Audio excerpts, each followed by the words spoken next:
Bueno, vamos a hablar sobre la tercera ley de Newton. Un ejemplo casero es una bomba, cinta, un carrito y un pitillo.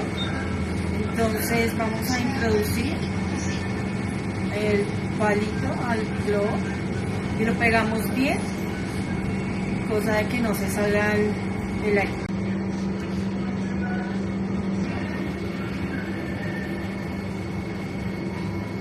Entonces se pega el carrito con cinta.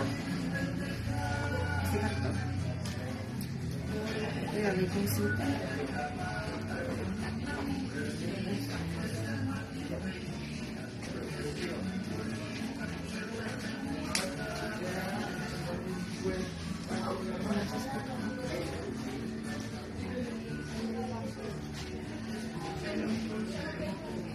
Y pegamos esto acá.